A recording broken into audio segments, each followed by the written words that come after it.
We are hot, man! Yeah! Not even just the Cavs, baby.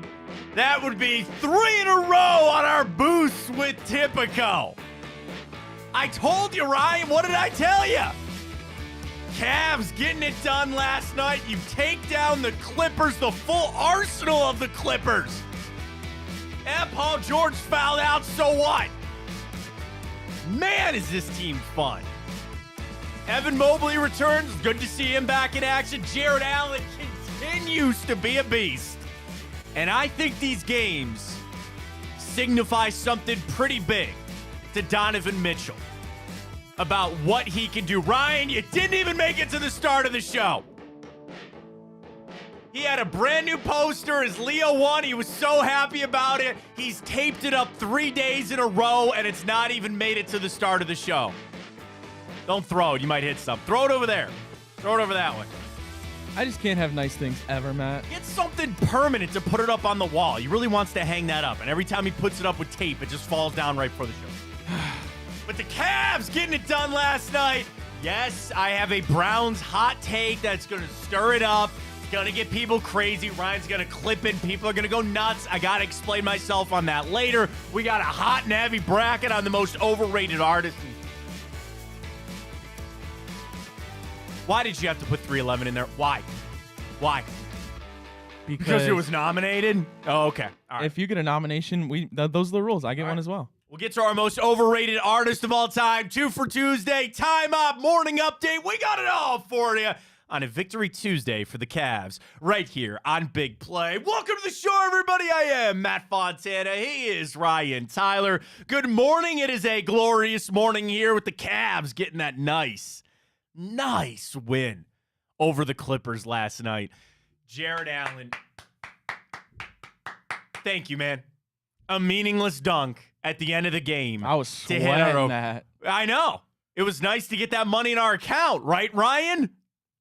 No. Why? Why did you not bet it? I told you it was a guarantee. I was going to give you $10. Right, correct. Why? It was a guarantee, and the reason it's a guarantee is because I didn't bet it. Oh, stop that. You know that's true, That Matt. is not true. Yes, it is. That has nothing to do with it. I guarantee if I put money on it, Jared Allen's breaking his ankle No. and our season's over. Folks, if I bet $10 we have on hit 3 straight Cavs parlays. Another one. We hit another one. We hit one on Sunday with the AFC champ. Ryan has not bet a parlay with us in weeks because he feels like he's bad luck. I am. You are not. It's been proven. It's not true. That is not at all true. We got by last night on the skin of our teeth on that over, which, watching the game, because I'm like you, I'm neurotic, right? Where I watched the live over-unders because it was 225.5. A dunk from Jared Allen made it 226. Thank God. And there were times that game was up into the 230s. And I'm like, all right, we're sitting pretty right now. We're good. Then it drops down. I mean, that's the fun. It was. I thought it was cooked when Donovan missed those 2 free throws. I know. There was some tense moments. But Ryan believes that he is the bad luck curse. Ryan, the only way to end that is for you to jump back in a parlay and for it to hit. And I told you it was going to hit last. That's fine, but that's 7 points in 2 minutes. That's fine, but I'm not going to be the reason that this streak loses. So maybe stop after that. After the streak, I'll start. No, you need to get in on the streak. Do you want to keep making money? Yes. Then you are going to be a part of us making money. Tipico should be begging me to bet. That's what they should be doing. I want you to bet. It's not as fun when you don't. It's not as fun when we don't all win, and we've all been winning. Look at it from this standpoint. The next parlay, which we will not lose, by the way, we're going to win it tomorrow night. But even if we did, we're already up.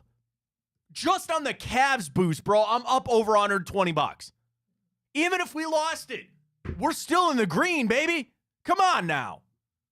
I told you to bet last night. I told you it was going to hit. I don't think you understand the gravity of my effect. There is no Were you in the arena? Were you defending Kawhi Leonard last night? I don't think so. But Isaac Okoro can thank me because that was my leg. A big game from Isaac That was my Okoro leg, right and there. he absolutely balled out. See? So what are you so bad? What are you so complaining about? Because I didn't put actual money on it. That has nothing to do with it. It does. No one in that arena knows if you bet it or not. Yes. Well, nah. I kind of want to Roth change. might. I kind of want to change our second two for Tuesday, because we're gonna do Rod Stewart or Billy Joel. They have both made our most overrated musical artist bracket, and I want to put up a second two for Tuesday. Do you believe in betting curses? Do you believe that you are a betting curse? Yes. I don't believe that. I don't. Sometimes you get bad beats. We've all had those before. I'm telling you, Matt. You don't understand. I might require you for our parlay tomorrow. You're going to do all three legs. We got to get you out of the schneid. We got to get you out of this and back into the game here. With Fontana, code Fontana 100 at Tipico. Sign up today. Ryan, it's not you. I'm telling you it's not you. We hit it last. What did I say? I guaranteed you it was going to hit last night. It did. It did. It did. I've just been. You had better. I'm like bad luck. I'm bad luck Ryan, not Brian. Bad luck Ryan. No, I don't buy that. I don't. So I'm going to require you to do our next parlay here coming up. But the Cavs, that's a really good win for them last. And they've stacked a lot of these together against good teams. The belief is there. The brand of basketball that they're playing, they have put a lot of people on notice. And I heard Brad Doherty, he kept saying this over and over and over again about the national scene. And I appreciate where Brad is coming from about maybe not to say discredit, but that's fine.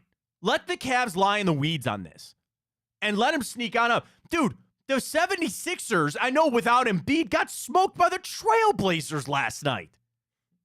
I believe in the 3 seed now. I believe that the Cavs are in a real good position to maybe get up to that 3 seed. I don't want to talk crazy getting after the Bucks and the Celtics. And it's all relative of getting to the playoffs. And we'll post as our first two for Tuesday this morning. Over under 1.5 series wins for the Cavs in the playoffs. Over or under 1.5 playoff series wins for the Cavs coming up. The dark times are over. We're now in a place where you feel confident, I feel confident. The Cavs are going to be a playoff team. So they're going to make it. Whether they make it as the 3 seed, whether they make it as the 4 seed, I wanted a top 4 seed. That was my number 1 pick before the season, and it looks like we're in good standing for that. So now the question is, do you believe they can win a couple of series here? Do you believe that there's a chance they could get to the Eastern Conference Finals? Watching how they have played and the teams that they have beaten, the Milwaukee Bucks once without Giannis, but then they came back and beat them again. Then you beat the Clippers.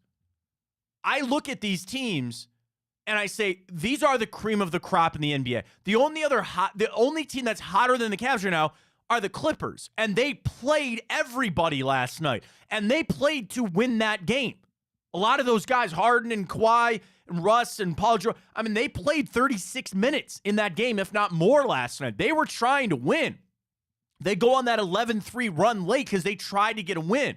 And they're on this long 7-game road trip, but they're still just in the middle of it. What they would like to do is stack up a couple of wins. So, then they can start resting some guys, according to Adam Silver, with some of these games coming up. They wanted that game last night. They wanted that game bad last night. And the Cavs took it to them. And Donovan had a nice game. Again, Okoro with a really nice game last night. Strus making some plays. Dude, this is all Jared Allen right now. And they started Mobley. He only played the 21 minutes. He was on that restriction, 10 minutes, 8 boards. 9 boards, excuse me. It was good to see Mobley, that coast-to-coast, knee feeling good. You're going to ease him back in. But now I've shifted my priority that, dude, you can't take Jared Allen on his hot streak right now. You never walk away on the table when you're on a heater. Jared Allen's on a heater right now, just like us with Tipico. Get on board, Ryan. At this point, I'm acquiescing to Jared Allen. Like, Mobley, you got to fit in where you can, man. This is all about Jared Allen right now. But what the Cavs have been able to do to beat these teams, my mind is starting to wander. Where I initially, with this streak, said, I feel like the Cavs could win a few more games in these series than I thought. Okay, it wouldn't be the gentleman's sweep. It wouldn't be a 6-game series where really the Bucks dominated us or the Celtics, but that would, of course, be the second round. Now I'm really starting to believe that you could take this, that you could take some of these series against some of these teams. And I know you're saying, oh, it's the regular season, Matt, and that's a lot different than the playoffs. But still, even in playoff series, you get duds. You get games in playoff series that the favorited team just doesn't show up. It's not out of the realm to have double-digit games. Either way, in playoff series. That's the ebb and the flow. But what the Cavs have now created and what they've grabbed onto is this momentum. And I don't know if I'm going to bring this up in a positive light about Donovan Mitchell's future. That's something that some people just can't seem to turn away from. They have all these questions. I'm living in the moment, and I love this moment. And do you want to know why, on a secondary level, that this stretch is so important to the Cavs? It's proving to Donovan Mitchell you can win here, man. Matt, I've had after watching last night's game, I felt something flip in my mind. Sure. And an epiphany, if you will. Watching Donovan from last year to this year, watching how he's flipped and become such a good ball distributor and facilitator without Darius on the floor, Matt, I don't ever want to see Donovan Mitchell play for another team. I'm with you. And I think part of this whole conversation about Donovan, which again, I don't necessarily want to have it now. I'm living in the moment now. But you can add on that Donovan Mitchell, who I think really does like it here in Cleveland. I think he likes the team that is assembled, but you're proving to him, dude, we can get you back to that national stage. We can win a lot of basketball games here. We know what Cleveland was like when LeBron was here. And I don't know if we'll ever see an era like that ever again. But the question had to be in the back of Donovan's mind about his future and thinking things. The money's not a problem. They'll get him his money. He'll be a max player, not necessarily maybe the super max, but he'll be a max. I'd say super because he might only want to do a 3-year deal. Whatever. He now can look at it and say, yeah, man, we can be one of the best teams in basketball. We can take it to some of these teams. And if I'm putting too much sauce on it right now, maybe so be it. But I'm telling you, Ryan, you have now proven to Donovan Mitchell, dude, this is a place where you can win. This is a place that we can do this. Now, the negative naysayers would say, well, Jared Allen might not be here for the long term and all this other kind of stuff. You got to have the faith that this team, what they've assembled, is longevity is a part of that too. You believe that this is sustainable. That's a better word for it. What the Cavs are doing is sustainable. And I'm not saying this hasn't made Kobe Altman's job harder, and that's a good thing. You want your GM to have to make tough decisions on how they're going to approach the future. For right now, Cavs are red hot, white hot right now, and they're beating good teams. That matters when it comes to Donovan Mitchell. That matters to show him you can do it here. That's a factor. It always will be. You have a star player. What do star players want to do? They want to get paid. Okay, we'll make sure that happens. And they want to go win championships. You don't want to be Carmelo Anthony. You don't want to be somebody that they say, man, that was a really great player. Never got a ring. When you're at the level that Donovan Mitchell is, frankly, the only thing left for him to chase is a ring. And he's a player for his skill level. He deserves to get one. The Cavs are not the Celtics. They're not the Bucks. I understand that. But now what I'm saying is you are at least entering the ring with those guys. There was a point, I'm not sure the Cavs were even ready to step toe-to-toe with the top teams in the NBA. This stretch has now shown me, bring it on, man. And I'm not saying that you're going to the finals this year or that you should be the favorite or anything like that, but you have now proven to yourself and this team that if you play this brand of basketball, which again, a lot of it sometimes comes back to this defense that they're playing, and you get the right pieces, you shoot the threes well, you're having your big players show, you can take it to almost anybody. And at that point of the playoffs, just roll it on out. Roll the dice. See what happens. At least you're there. But you're showing to Donovan Mitchell, this can be a place you can do this, man. And a lot of those conversations are for the future. The offseason will tell the story on his, contract and all that. I think we've completely and utterly shut down, as Kobe Altman did last week, lose my number. To steal a line from Aaron Rodgers, which I don't like doing, but that's fine. Lose my number when it comes to Donovan Mitchell. He ain't getting traded. Cavs are going to make a minor move, I think, coming up at the trade deadline, probably a buyout guy. And you feel the confidence that this team has built. This win streak is great. How they're playing is off. But it's the confidence and the momentum that I am most excited about with this team. And again, on a secondary level, it's showing Donovan Mitchell, bro, you can do it here. You can do it here. So our first Twitter question is up on a 2 for Tuesday. Always 2 questions, 2 answers. Over under 1.5 series wins for the Cavs in the playoffs coming up. Some people thought you just make it, you get to the second round. Well, that's just one.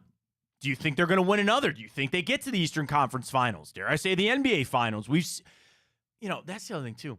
Dude, the Miami Heat, as a play-in tournament team, made it last year. All bets are off, man. I think the NFL, it usually plays out, right?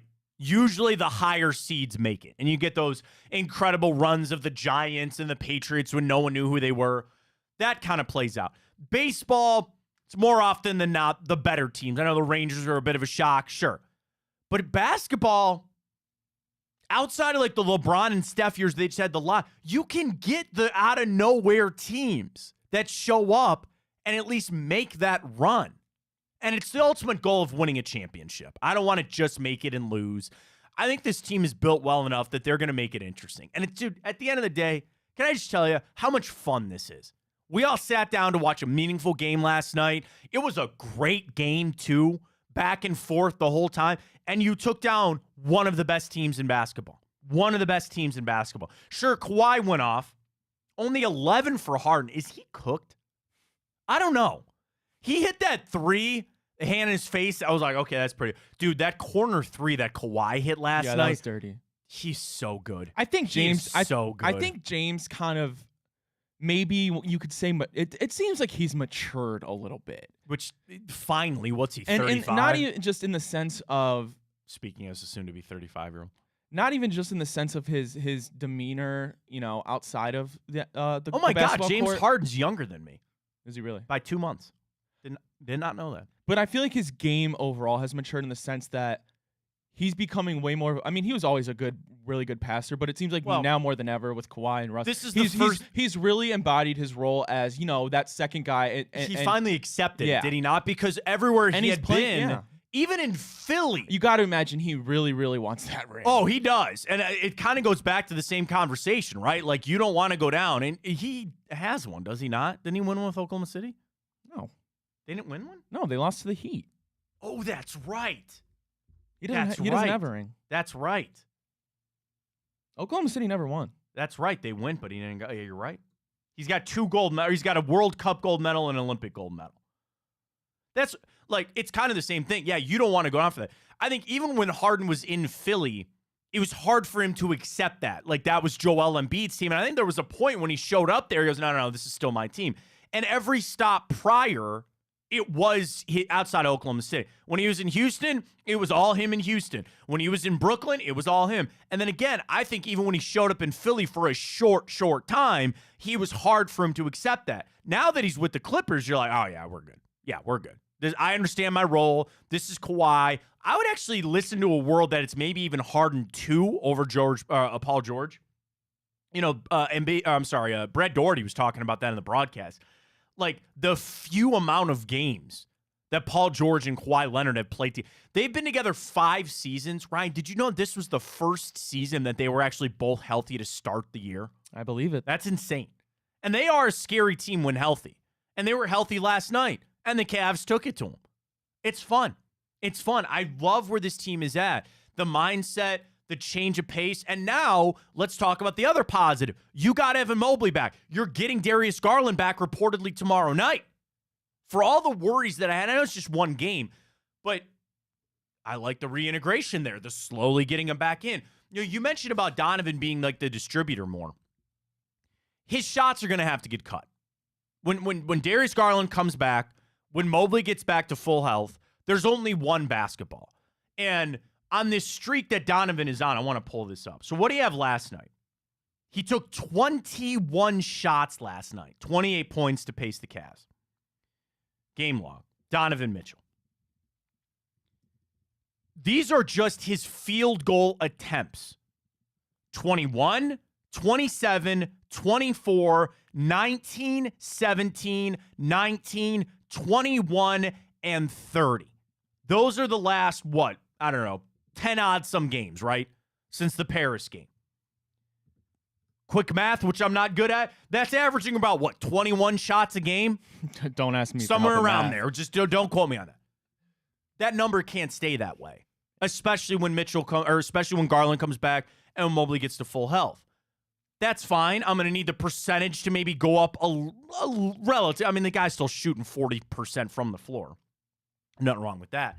So the change might be your ball handler is Donovan Mitchell. And you have Darius Garland play a little more off ball. That's a flip of what we thought it was going to be. Darius Garland was going to be the primary ball handler, and you have Donovan Mitchell play off. That's something now for JB Bickerstaff to experiment with. In these games, while important, as you're getting ready for the All-Star break coming up, now's the time to try that. Try some different things. Then when you get these guys back to full health and back up, their conditioning is back up and all that, then it's really going to be getting into the lab, so to speak, and letting JB tinker with some things and figure out the right combination that he has out on the floor. But make no mistake, Donovan's shots are going to have to get cut. He's not going to have the same. And I guess, lesser from George Niang maybe, or a little lesser from... I mean, even going back to that game last night, you had a game where you didn't even need Sam Merrill. Didn't even score. Right? Niang with 10, LeVert with 13. I keep saying Karis LeVert too.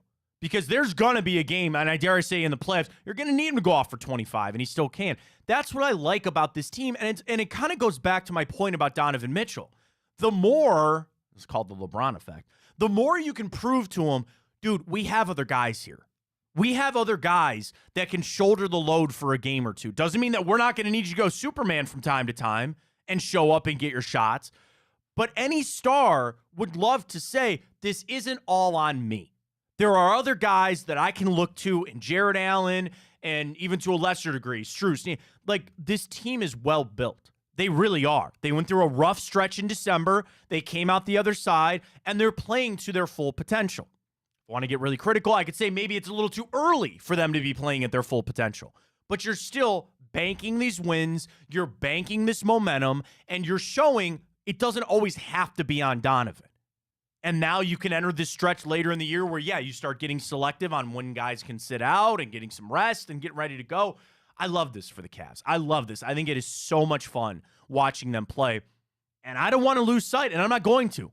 I think this goes a long way with Donovan Mitchell and his future with the Cavs. Matt, I love watching Max Strus play. The fire he plays with, and even on off nights when he's not shooting necessarily great beyond the arc, he is a guy that can pass the ball really damn well for not a primary ball handler. And just the fire he plays with, I don't know. It feels like he just lifts people up. Like that tech, it was so stupid. He just handed the lady ref the ball. Well, I mean, without somebody's gonna have to step up on the badassery. I love watching him play basketball, and then all the key role players. Niang's been putting in really solid minutes. I mean, it was funny when he took that dude out in the corner, but he's been playing really well. Karis is playing with all the confidence in the world right now with his shot selection, and then even guys like Sam Merrill, who was pretty quiet last night, and you didn't even need him, and you smoked a 2 seed. By 10 points. I love it, man. It's great.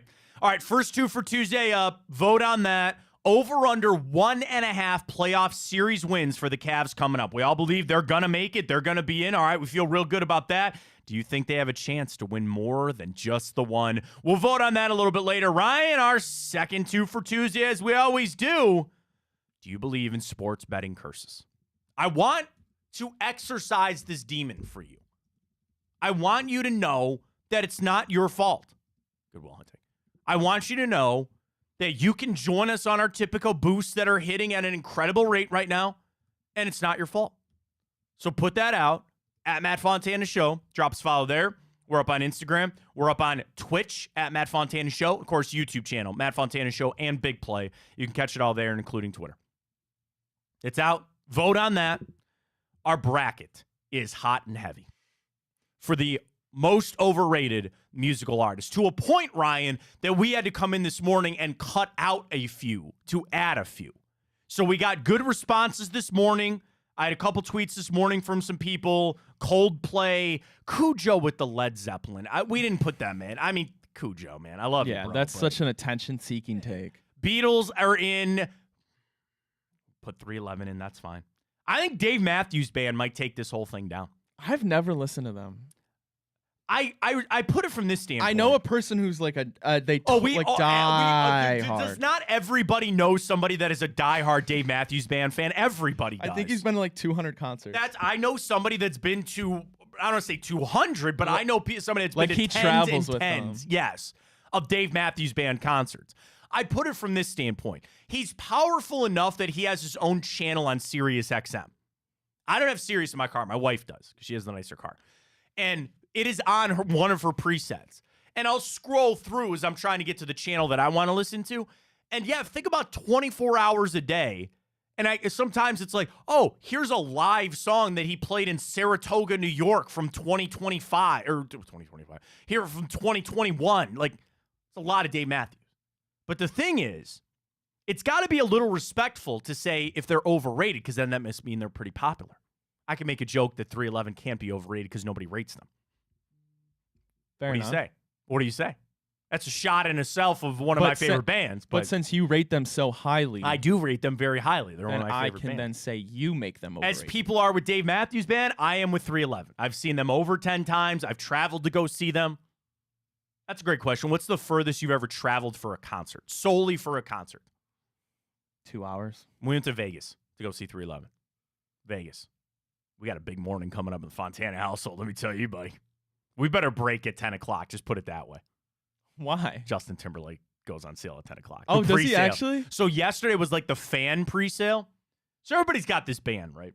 Everybody loves it. And my wife, we've had kids, and any parent knows that. You kind of slow. So we haven't really done much in the past like year and a half. So this year, she's already lined up for Nicki Minaj tickets down in Columbus. And Justin Timberlake, without a doubt, is her favorite fan. So let me tell you a quick story. So yesterday, I have a City card. And the only reason I have a City card is to get pre-sale on some of these concerts. She texted her group of friends. And I just thought, oh, we'll get like 4 tickets. Bro, the group text had 6 people in it. And they're like, all right, what's everybody's limit? And I'm like, what are we doing here? Now, I trust they're all going to pay me because they're putting all of it on there. So at like 10 o'clock, this alarm is going off for my wife and all of her friends because that's when Justin Timberlake, the pre-sale for City members, goes on sale. Okay. And they all got to launch in there. And I was like, listen, you have 3 people getting in there. You should be fine. So I'm like, I don't know if you quite need me to get in there. But the sale goes on. And they're here in Cleveland. But Justin Timberlake did not make the bracket. Yeah. Deservingly he's good. so. He's I don't good, think he's overrated. No, so not he at all. deserves to make it. So they're in. We'll get our final. Well, really, the bracket is set. So we'll send that out a little bit later. We'll get to that. We got the morning update. We'll get to our Blue Jackets boost tonight for Typico. We're hot with the Cavs. We'll see if we can keep that rolling. And we'll get to timeout. But, folks, when we return, I am not a hot take artist. Okay? I'm not. Some people just like to say things. Here's my thing. I just want accountability. When people say outlandish things, that's why I love freezing cold takes. And I don't mind if I ever show up on freezing cold takes. I have accountability for what I said. God told me way early in my career, Ryan. What we are saying right now, it doesn't go away. People can screen grab it. Once it's out there forever. I don't run away from anything that I say, right? So I like that accountability. There are people out there that enjoy just saying outlandish and hot takey things, and there's no repercussion for it. So be it. I handled that. So I want that to be said when I say I am not some hot take artist that'll just get on here and spew bull crap just for the fact of getting the fans riled up. But I have to admit, I have something that's going to rile some people up. I have thought it through, and I will make a statement on the Cleveland Browns when we return. So, just so everybody knows, I have no idea. You have no idea what it is. I didn't tell you what it is. Do you think I'll agree with it, or I'll be like, I'll shut that shit down? Everybody's going to shut it down. Okay. And I guess here's my point. I would probably shut it down too, but I would still think about it. And it still gets to a bigger issue that faces the Cleveland Browns. Oh, God. Okay? Oh, God. All right? What I want to do here is kick the stone down the mountain to start an avalanche. Oh, God. I think I know where you're going. Do you now? Maybe. Hold on to that. When we come back, I will ask you for what you think I'm going to say.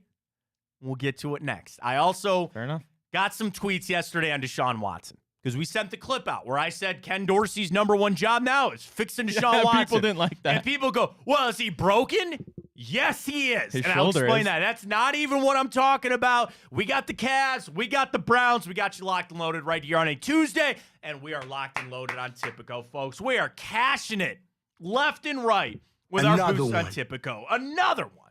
Just get it done. Do you know who that is? No, I don't. DJ Khaled. Oh, DJ Khaled. That's another one. Another one. DJ Khaled. Everybody said he just makes millions of dollars out of screaming his name. Folks, Tipico is the app that we use here. We have a lot of fun with it. And the thing is, like, for tonight, we're going to do a Blue Jackets boost. They're in action tonight against the St. Louis Blues. The boost that I submitted, you actually can't even do as a parlay. So the only place you can get it is with us at Tipico. Sign up using that code Fontana100. You'll see it displayed when we go to break here. You deposit and bet $25 as a new customer. With that code Fontana100, you get $100 in bonus bets. Get ready to go for the Super Bowl in a couple weeks.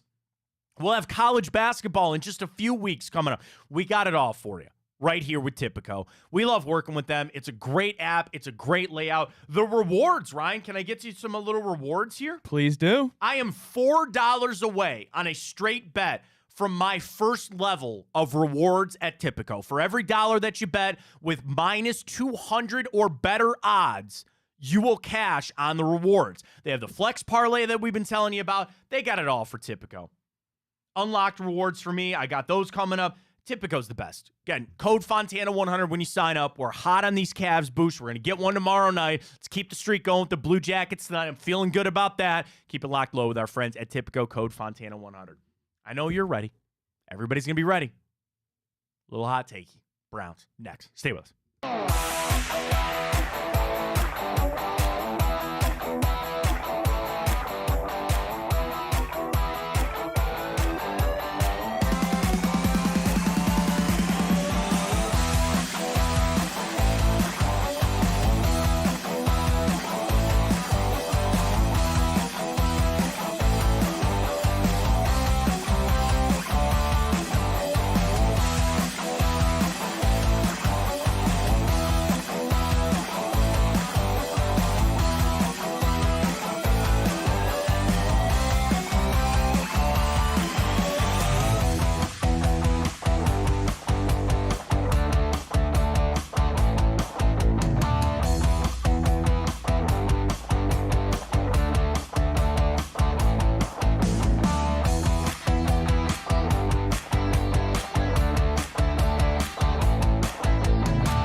All right, we built it up. Here we are. Everybody hear what I had to say earlier? Welcome back. Matt Fontana Show right here on Big Play. Streaming on Twitter, X. We're up on YouTube, Twitch, Instagram. It's all over the place at Matt Fontana Show. Ryan, you think you had a guess on where I was going to go with a hot take item here? I'm going to leave the floor open for you to start this. Do you think you know where I'm going with this? Well, when you talked about throwing a stone down a mountain that's going to cause an avalanche. I just in that kind of thought, it's more about I just want the Browns to address this thing, right? Oh, okay. Okay. Then maybe I don't. All right. Well, no, just go. Well, I was just going to assume it was something about Deshaun. I will get to Deshaun Watson. Okay. I will get to Deshaun Watson because we sent the clip out where I said Ken Dorsey's got to fix Deshaun Watson. Everybody said, well, is he broken? Yes, he is, and I'll explain that later. It's not actually related to that. All right. Well, then Okay. hit me with it. All right.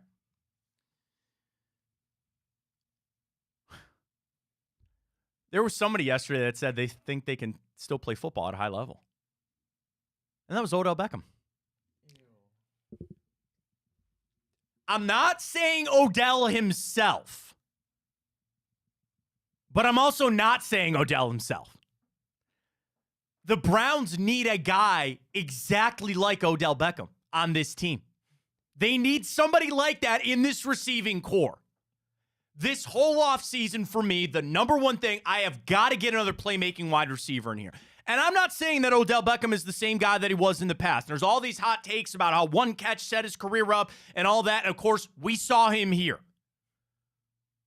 But he's also a guy that I would take on this team and I need as a number 2 receiver if the money made sense. Now, there's in no world that he lived up to the contract that he signed there with Baltimore. And I don't want him for $15 million a year. That's not what I'm talking about. But the idea of an Odell Beckham type, a veteran guy, 7, 8, maybe even $10 million, and can be a viable, legitimate number 2 receiver on this team, that is what I need. And I feel like that might be Odell Beckham. Now, it never would be. There's no way he's ever coming back here. But that got me turning in my head to say, but that's actually kind of the model that I would take for the Cleveland Browns. And we'll get to Matt Bowen did his top 100 free agents. And I'm going to get to receivers. And I would love T. Higgins, and I would love Mike Evans. Those guys are probably going to get priced out. You are going to maybe have to settle for a guy in the $10 million range that's a little bit older, but that can still play. And Odell Beckham said yesterday, well, this year with the Ravens proved to me I can still play. Odell's name is a lightning rod here. And I don't mean that to start stirring this pot up about Odell Beckham. I would almost tell you, Ryan, take out the name of Odell Beckham. But the essence of exactly what he is what the Browns need. That's it. Take, again, the shell of that. Veteran guy, semi-productive, and semi-cheap. That's it. That is exactly what the Browns need. It's probably not Odell Beckham for a lot of reasons. But I also wouldn't shut that down. I would not do it. I would think about it, to be honest with you. And that's, trust me, I'm not trying to stir this up and just being a hot take. So Browns should sign Odell Beckham. I would think about it. I really would. That is how important that position is for this offseason, is the number one thing. And I don't even want just one. I'd take 2 or 3. You draft, I don't even know if I want to draft him. You got to go now. The Browns' time, the window of opportunity is now. I can't wait around to develop these guys anymore. Dude, I got to tell you, if it just wasn't the name of Odell Beckham and you had wide receiver X that was that, I'd be all over it. I'd be all over it in a heartbeat. The fact is, it's Odell Beckham, so it doesn't work. Can I do a little experiment with you here for a second? I'm going to list you 2 wide receivers, okay? Okay. Number 1, 17 games, 59 receptions. Was this last year? Just last year. Okay. Just this past season. And I want you to see if you could guess who I'm talking about. Wide receiver number 1, 59 receptions, 640 yards, 2 touchdowns. Wide receiver number 2, 35 receptions in just 14 games, so 3 less games, 565 yards, so about 80 yards short, and 3 touchdowns, one more than wide receiver number 1. I know exactly who they are. Who are they? Well, obviously one's Odell. Yes. That's the latter. The former's got to be Elijah Moore. It is Elijah Moore. As soon as I heard those 2 touchdowns, Elijah Moore. Elijah Moore. Elijah Moore.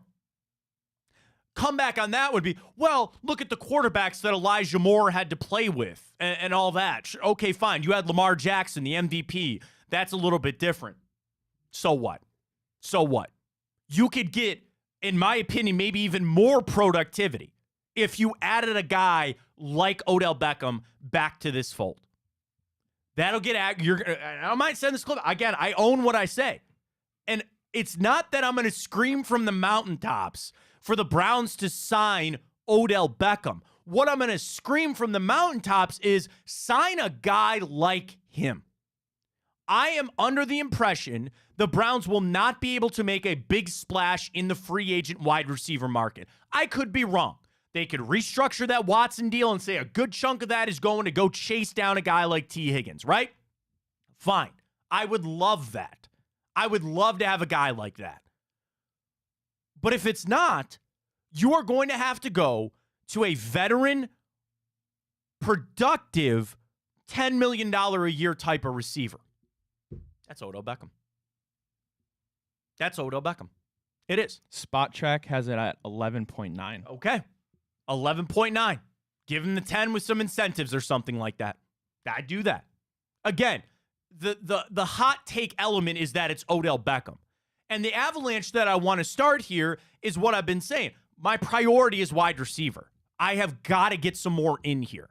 I'm fine with keeping Amari Cooper.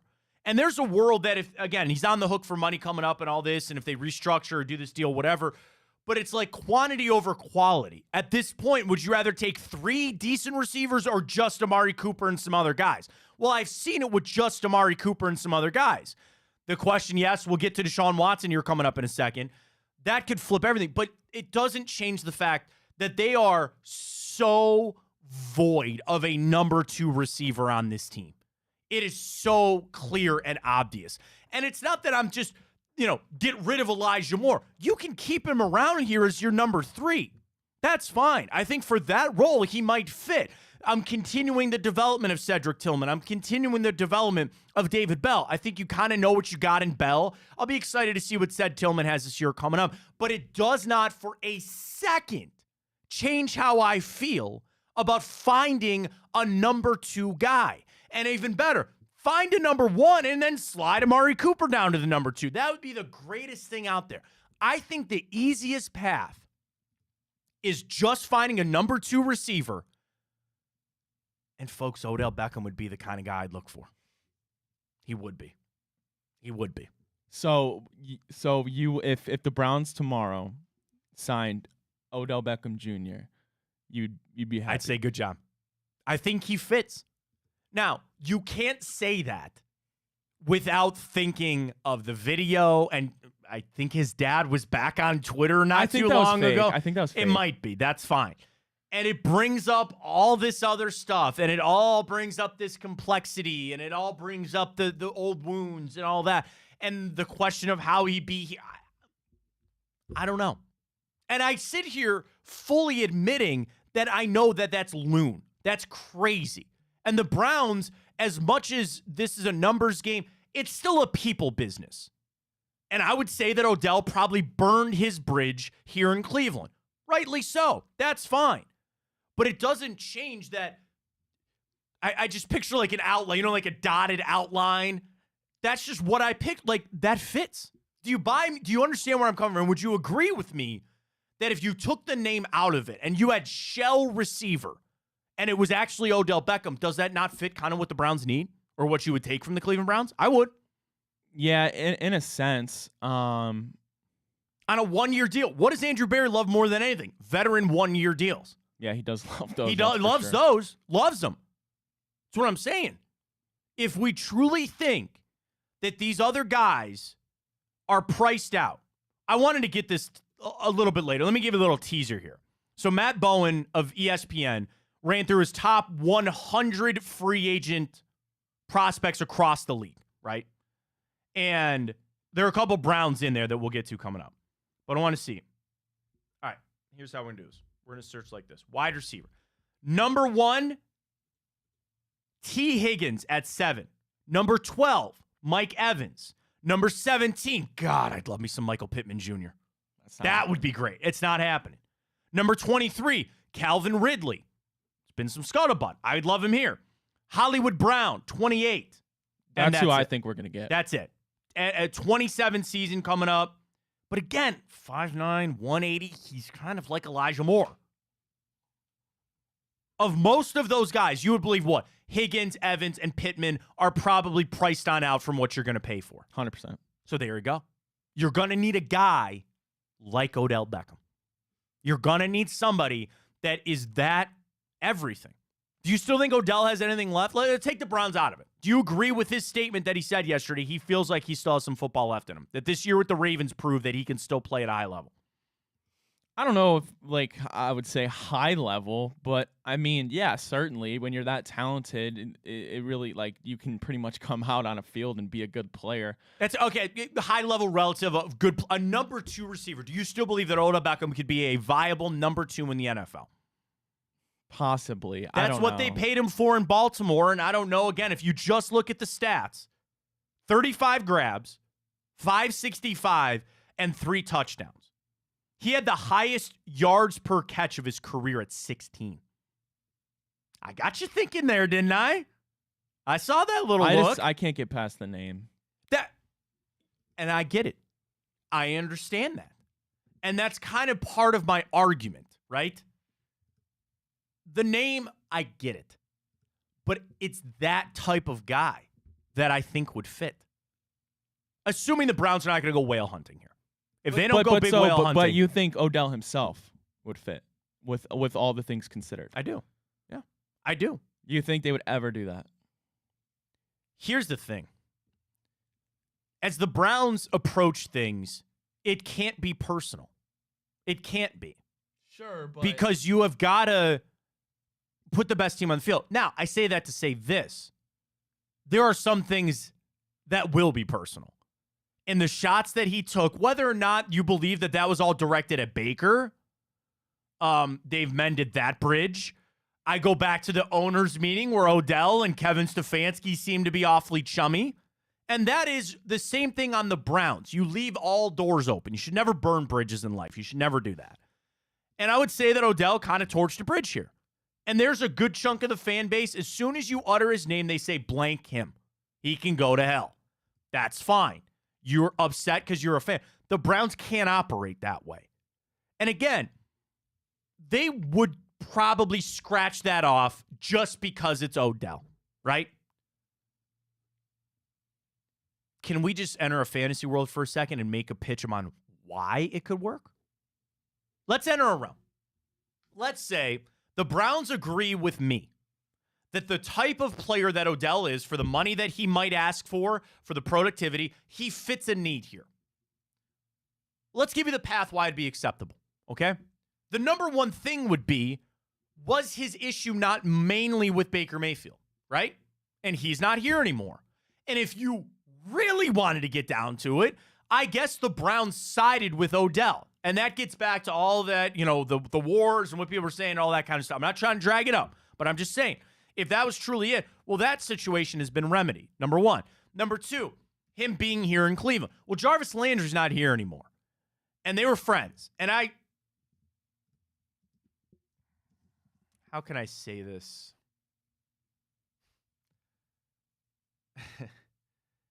How can I say this without saying what I really... I'll put it this way. I think the Odell-Jarvis relationship was a little overblown here. I think the friendship was a little overblown here. And I would just leave it at that. Okay. Also, he is a guy that will have suitors. I believe he's going to get signed to a team. But also not everybody's going to be breaking down the door to come get Odell Beckham. So there will be limited options, supply and demand. And the same thing to counter for the Cleveland Browns.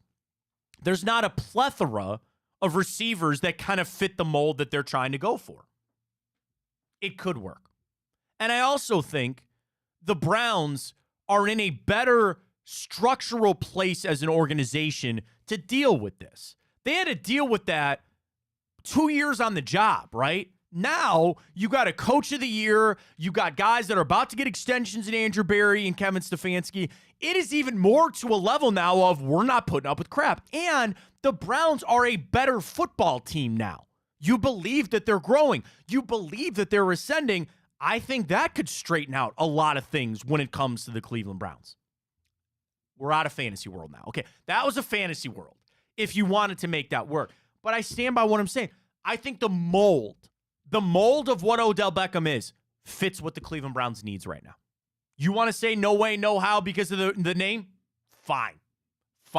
And I don't even know if I want you to put that poll question out, Ryan, because it'd get taken all different types of ways. That would get taken to hot take town, wherever that is. I don't know. But I'm just saying the mold of what he is, I think fits what the Cleveland Browns need, and I'd think about it. Can I post it? Dude, that would just be, oh my God. You know how that would get taken. You know where that would get taken. You know what I mean? Like, you know that's going bad. Let me make sure. He's a free agent, right? Yes, he is. He signed a 1 year, $15 million with Baltimore. No, wait, are you sure? Oh, yeah, 1 year. Oh, they spread the dead money out. Yeah, cap hit. Dude, he's got an $11 million cap hit this year for the Ravens. I'm going to spread that money out. Good Lord. Ugh. I have made it. You do what you wanted. I would say no. I really, because like it's going to incite people. It's gonna make us look like we're just trying to search for clicks and getting a hot take. And I'm That's not fair. It's literally I see that fit. I know you're gonna pull it. You do a great job pulling our clips. I know you're gonna pull an Odell clip, and I think I've done a good job of explaining my take on it and explaining where I'm at. And maybe this, whatever clip you post, maybe this is the clip that you want to post after. And I'll surmise it again. It's the mold of what Odell Beckham is. It's not necessarily just him. I think he's a veteran guy that can still be productive to a level, and he's not going to cost you $20 million. That is a mold of something the Browns desperately need. And it just happens to be that Odell Beckham is the name of a guy that fits that mold. I'm not saying there's not other guys. I'm not saying that there's not other options out there. But that was one that came to mind. He said he can still play. And I said, if you could just give me that player, but it was not Odell Beckham, I think the Browns would sign that guy in a heartbeat.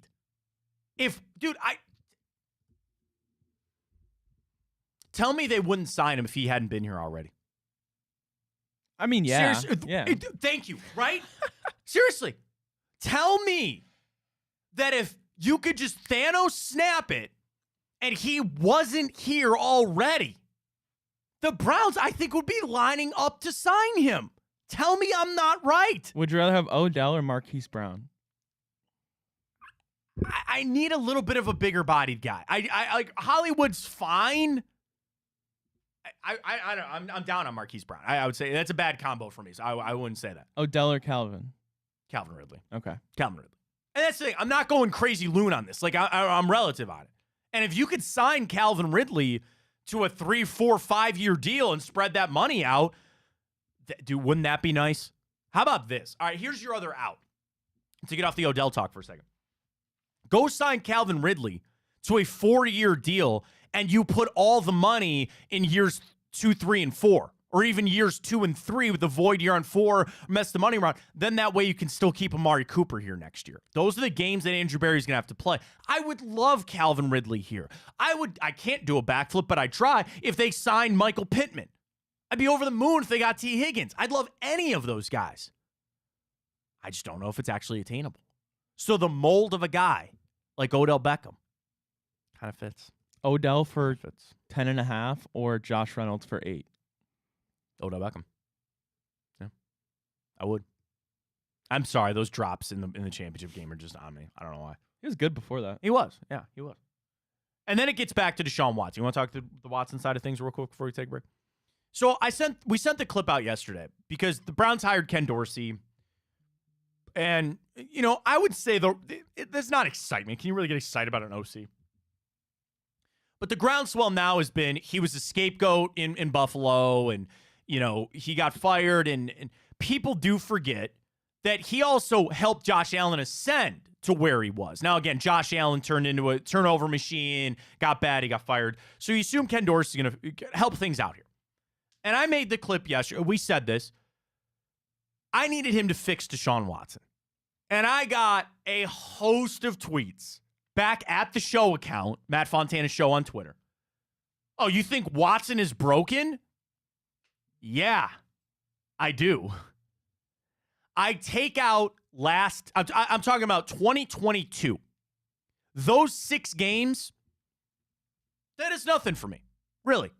There was a different offense. He was coming off the suspension. I'm actually helping your case out there by saying I take those 6 games out because, again, of the 6, he only played well in 1. I'm talking about this season. What do you grab onto, Ryan? 1 half of football. Now, that was a damn good half of football against Baltimore. And then he's injured, and he's not.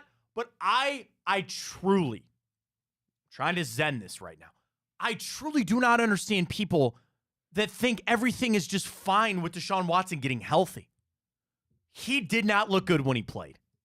And I hold him to a high standard, not just because of the money, but because I know that he can do it. I know that he can be an elite quarterback in the NFL. And if the Browns want to go where they want to go watch the football this weekend and tell me you don't need an elite quarterback because you do. It's all on Watson. He is broken. People make it out to be that I'm saying that he's Kenny Pickett, okay? I'm not saying, but for the level of the expectations that I have, he is not there. So by my account, he's broken. It's like, okay, I guess broken maybe is the wrong word. Again, I'm making it sound like he's Kenny Pickett, that he's Sam Darnold. He's not that. He's not. But he's also not to the level that I need him to be. So I need Ken Dorsey to come in and fix that up. With help from Kevin Stefanski, with help from the rest of this offense, we need that badly. So that is where I say the word broken. Would you agree that Deshaun Watson is not to the level that he needs to be, Ryan? Clearly. So therefore, give me another word for broken. What's a synonym for broken? Google. Oh, shattered, defeated, beaten, vanquished, overpowered, overwhelmed, severed, splintered, crushed, dejected, discouraged. Maybe that's not the word I'm looking for here. Underwhelming. Underwhelming is a good one. Synonym for underwhelming. Dismay, let down, disenchanted. How about that? That's a good one. Are you disenchanted with Deshaun Watson? Heavily. Baffled, confound, balk, displeased, lower, whatever you want to do. Whatever word you want to throw in there. He's not to the level that you need. You need Ken Dorsey to fix him on up. That's my whole point. So for people that want to try to sit there and say, Deshaun Watson not broken, not quite the level you expect. Matt, you know something I saw yesterday? Can you tell me the only quarterback from the 2018 draft class? So we know plenty about that draft class, obviously. Sure. That's Baker.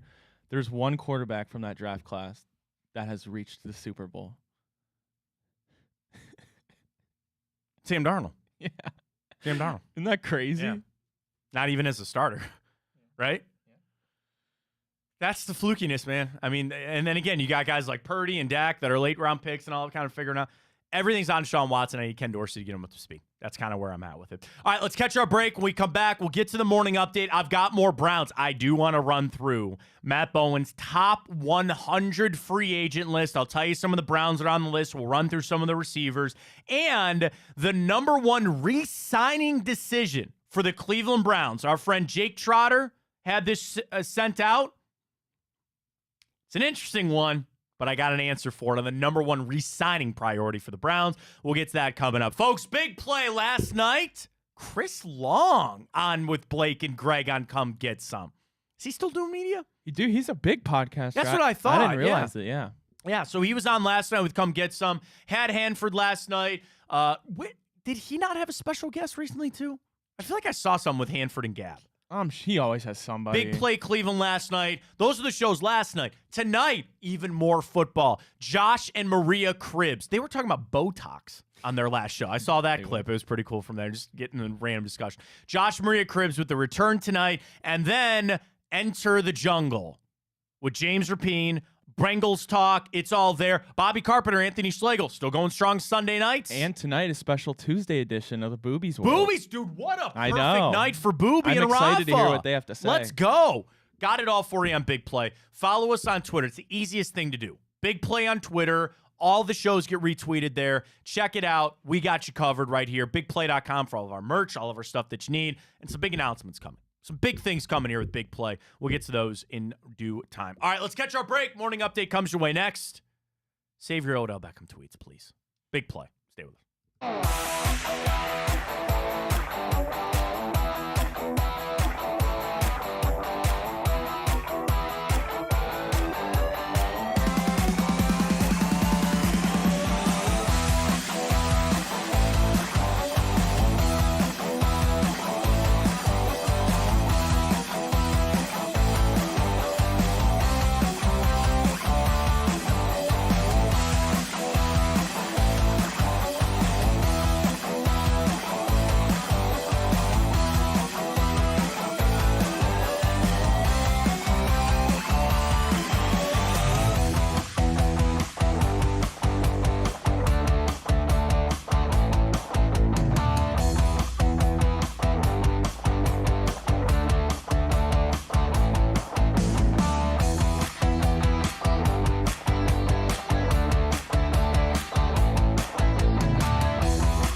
All right, we got the morning update to get to all the stories that you got to know. Reflog, asking the tough questions about Girl Scout cookies. There's only one answer. There's only one answer, but maybe we'll get to that coming up. Ryan's got the stories you got to know. We call it the morning update. Take it away, Ryan. All right, well, the Cavs stay red hot. They've won 9 out of their last 10 games, Matt. The big news yesterday, of course, Evan Mobley's long-awaited return.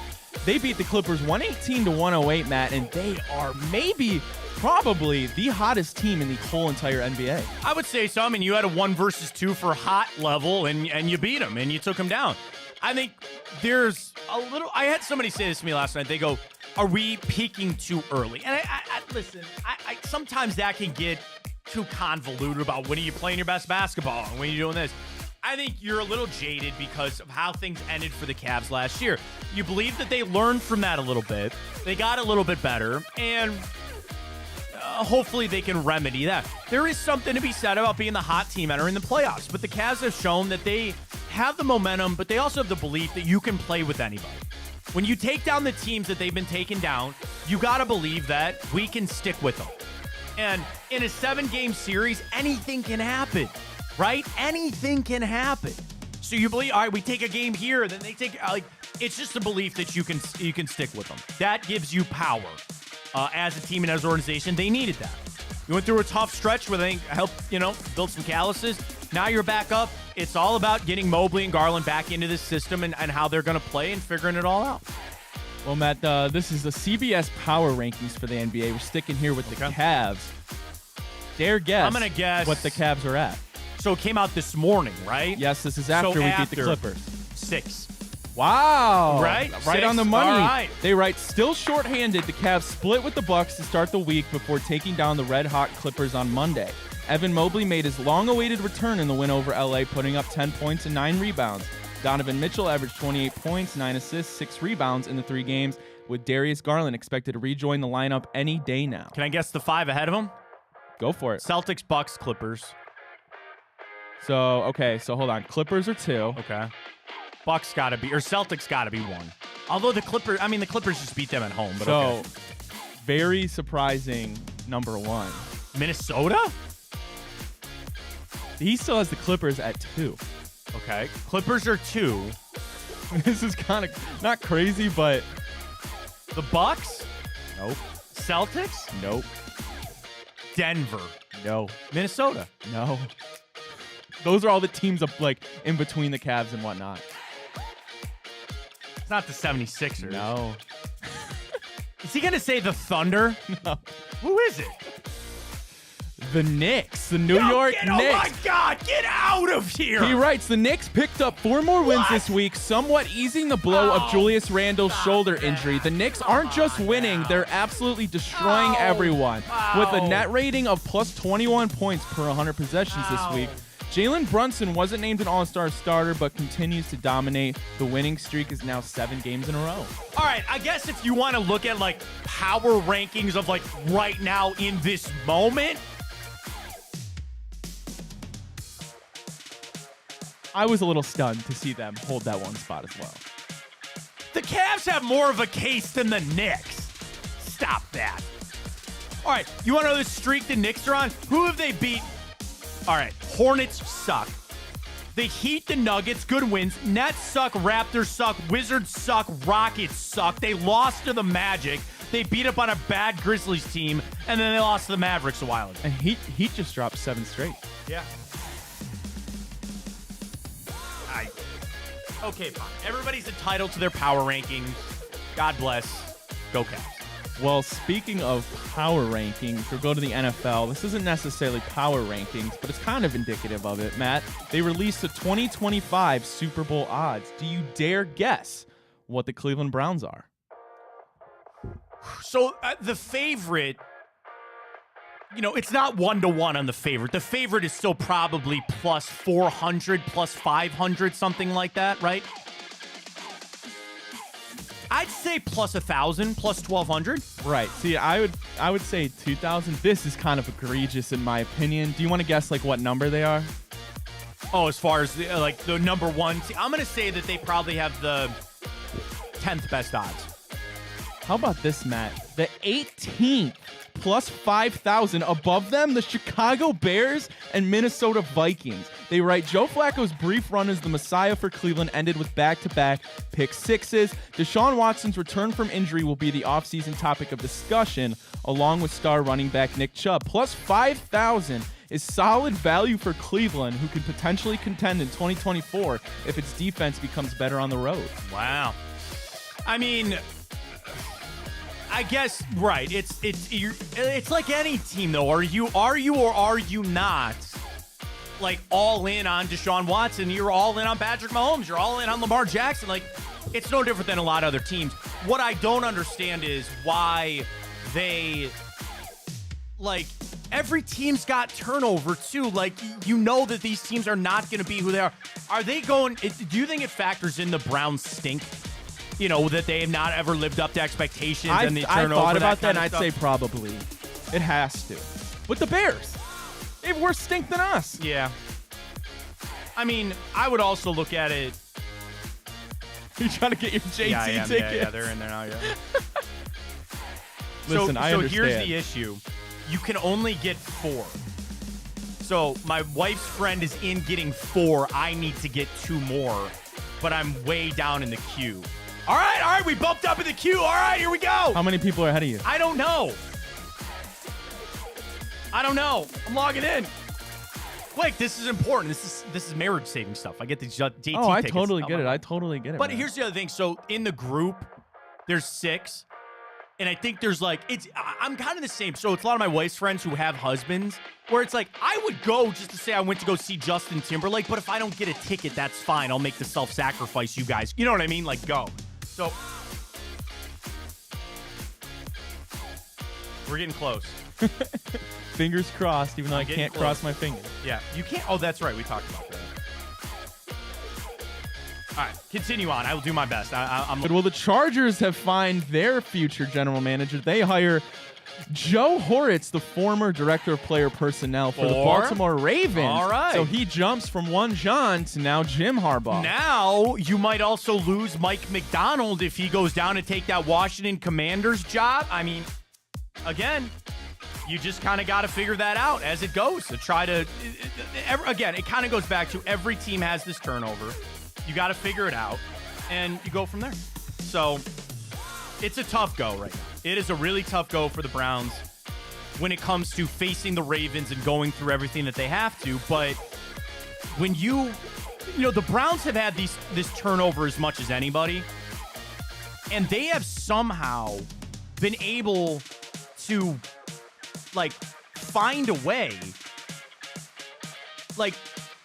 It'd be easy to go into a shell and sit there and say, all right, we lost these guys. But the fact that they have all of the people in place to kind of ascend and get it done, I think it's been great. Now, the question is Baltimore, who's just run it for years and years and years with Ozzie Newsome. Now they got some real change coming. It could be hard.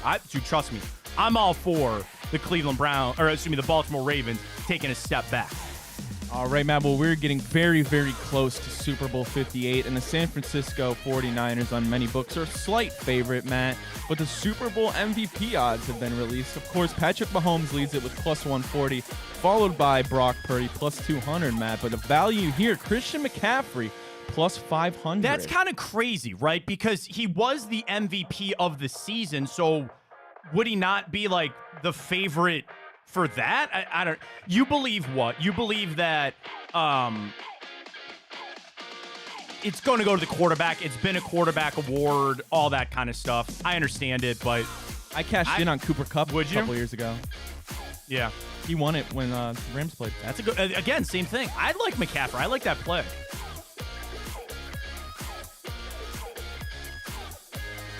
I'm almost in. All right, we're almost there. No, you're good. I'm in. You want to go to Justin Timberlake, Ryan? I don't know. I would love to. Okay, seriously. Should I buy 4 knowing I can sell the other 2? Do you think this is a resellable thing? I would imagine so. I don't see why it wouldn't be. All right, I'm just going to get 2.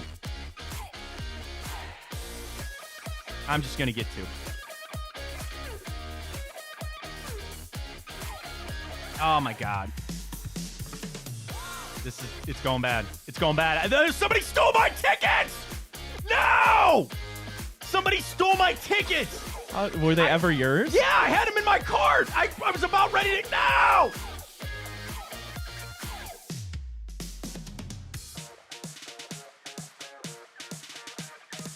This is peak entertainment. So bad.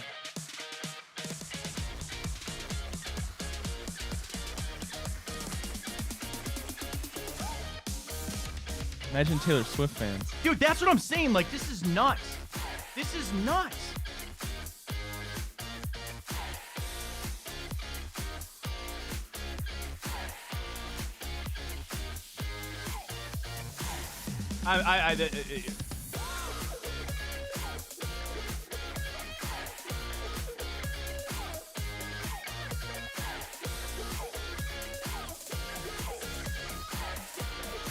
I've stopped the show to do this. Yeah. I'm in. I think I'm in.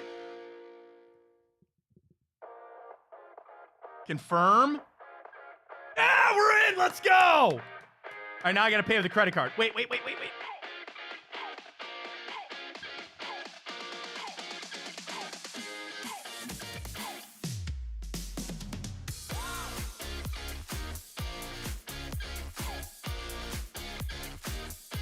All right, hang on.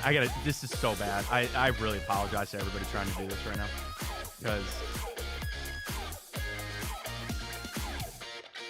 I got to get these tickets. I got to get these tickets for my wife. Hang on. All right, we're in 3577. We're going to go mezzanine 103 here, Ryan. 187. I almost just started reading my credit card number on here. Everybody want my city card number, and then you can just buy all this stuff yourself?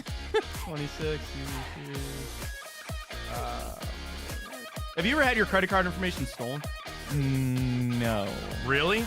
No. Can I tell you a quick story? Yeah. I've gotten scammed before, though. Oh, I've gotten scammed, too. I was such a moron. Yep. All right, we're in. Here's the other thing, too. Like, we're in. You know what I mean? Like, we got the tickets. If you can't necessarily sit with one another, then it is what it is, okay? We got the seats. Reminds me when I was trying to buy a PS5. Yeah.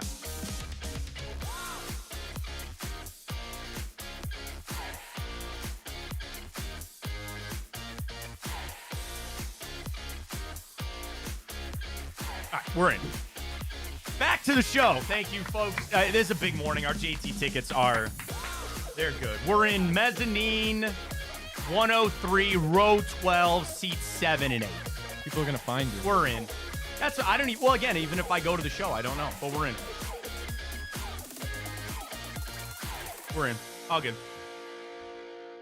Anything else? That's it? That's it for the morning update. All right, good stuff. Biggest news of the morning, we got our JT tickets. We're in. All right, good. They are sent. Should I check my email to make sure I have the tickets? Probably a safe idea. Probably a good idea. They said they got sent. Dude, you know how much these tickets are going to be? For mezzanine level. How much was it? $200 a ticket. A ticket? Plus fees. That includes fees. Good Lord. $175 a ticket for not even lower bowl. Mezzanine level. $175. I have to pay $43 in fees, which is whatever, and then a $5 order fee for an online service. Why do I have to pay $5 for an online ticket service? It's a monopoly. Oh, God. This is, it's insane. It is absolutely insane right now what's going on. But we got the tickets. It's all good. It's all good. We're in.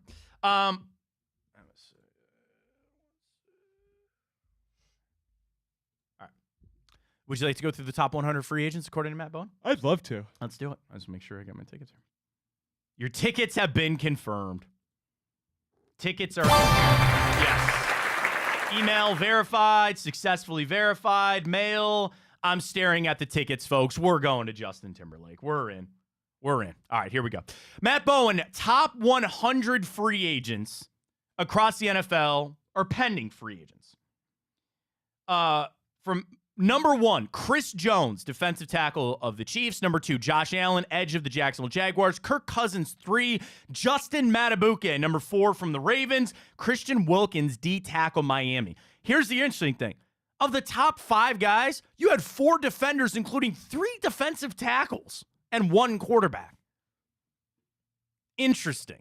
And I think Kirk Cousins go back. Did you see a thing on Kirk Cousins? He wants a 2-year, $90 million deal to go back to the Vikings. $45 a year for Kirk Cousins. Would you pay that?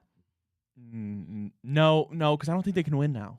Yeah, I mean, I think that's pretty interesting to see if that's his best case scenario. Like, if he wants to legitimately continue, what could you find better without Justin Jefferson in an offense that you know?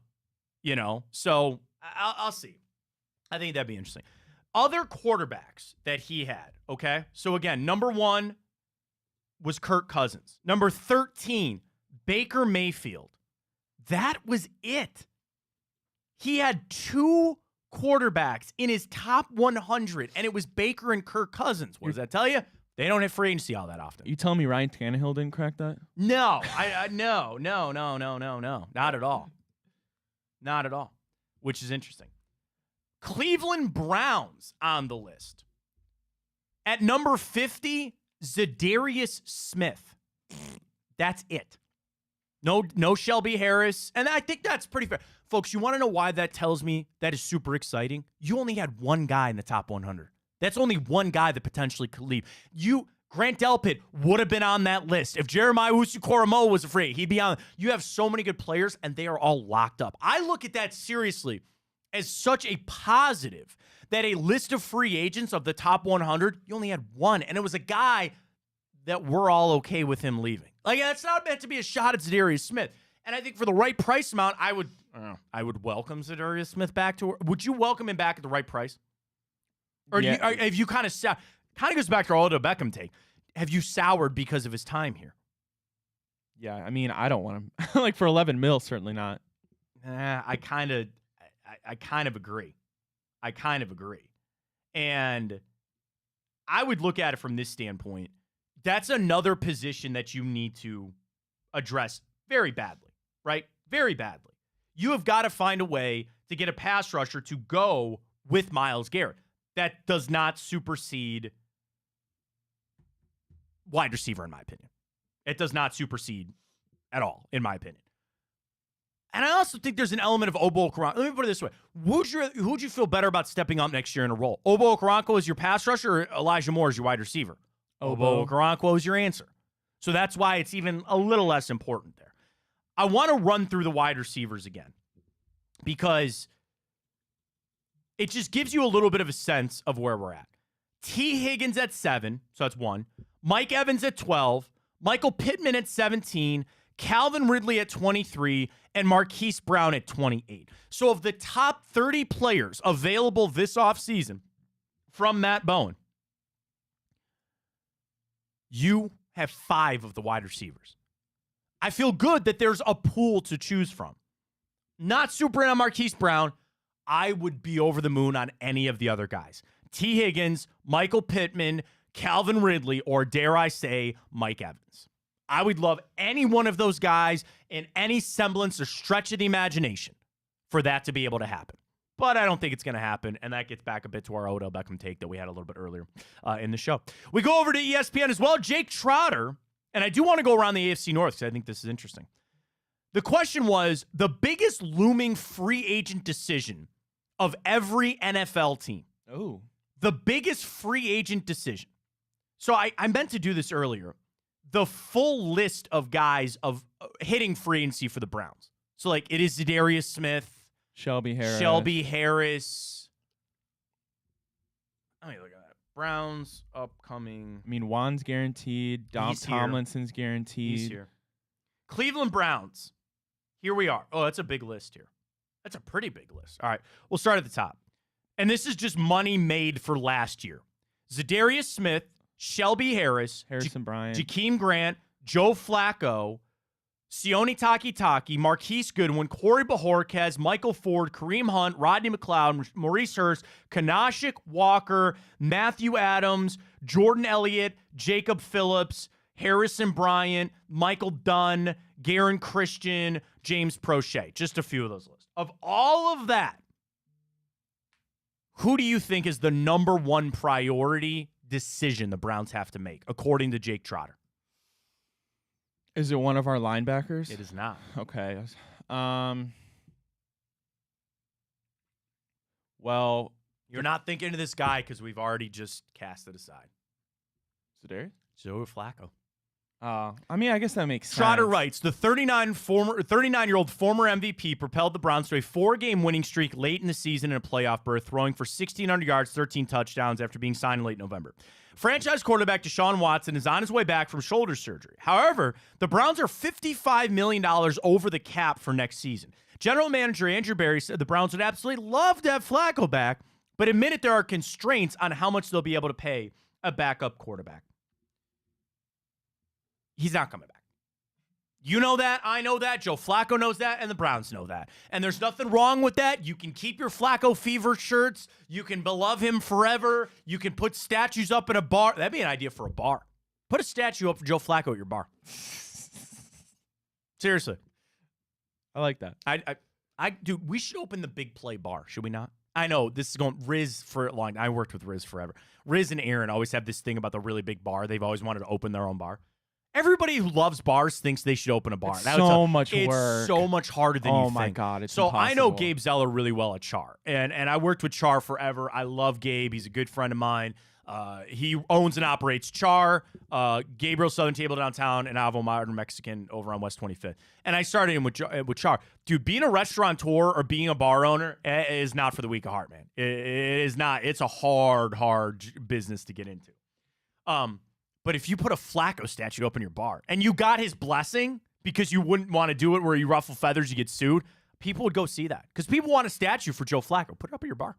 People would show up for that. They estimate about 2 to 3 years for a restaurant/bar to become profitable. Yeah. The old saying is you want to make $1 million in owning a restaurant, you start with $2 million. Yeah. You lose it, and you have $1 million, so that's where it is. Roadhouse. Yeah. But did you watch the trailer for the new one, by the way? No, but I saw a picture. It looks okay. I'm semi-intrigued. I'm not a Conor McGregor fan. We'll see how it plays out. Other AFC North biggest free agent decisions. Baltimore, Justin Matabuke. He is arguably their best breakout player this year. They signed him to the tag. It was around $19 million. And he's going to be a free agent. They might have to do it again. Cincinnati, T. Higgins. $21 million for the wide receiver franchise tag coming up. They're probably going to have to do that. And then for the Pittsburgh Steelers, Mason Rudolph. What are they going to do? There's no way they can run it back with Kenny Pickett, right? There's no way. That ship has sailed down the Allegheny, unless they somehow get a Mike Evans or a Michael Pittman, I think because Deontay, because then you can't, because you're not running him back out there unless that's what I'm saying. So unless you truly believe, okay, we just need this to unlock, kind of like a D-Hop kind of unlocked Will Levis in a sense, sure. Unless you change something major in that, you're not trotting him back out there for a full season without a clear upgrade at the offense. Or do you do that? We're going to bring competition back in for him. Pittsburgh fans are a lot like their us. dream is Kirk Cousins. And keep him away. Keep Russell Wilson away from them. I think Jimmy Garoppolo might still be available as an interest. I don't know why. And I know he signed a massive deal and won't happen. Doesn't Derek Carr just seem to fit the Steelers uniform? Couldn't you just picture Derek Carr? Maybe it's because he only ever played in black. He went from the Raiders. He's down in New Orleans. He'll go up and play there now with the Steelers. I don't know why. Derek Carr just seems to fit the Steelers to an nth degree. I don't know why. But I was talking about the Steelers fans, right? They're a lot like us. They're smart. They watch football. They know the game. I don't know if I'd say they're smart. Yeah, we try. They have made their decision on Kenny Pickett. And it's like us. When that groundswell happens, when that is so the feeling of the fan base, there's no going back. You don't turn back from that. So what are they going to do?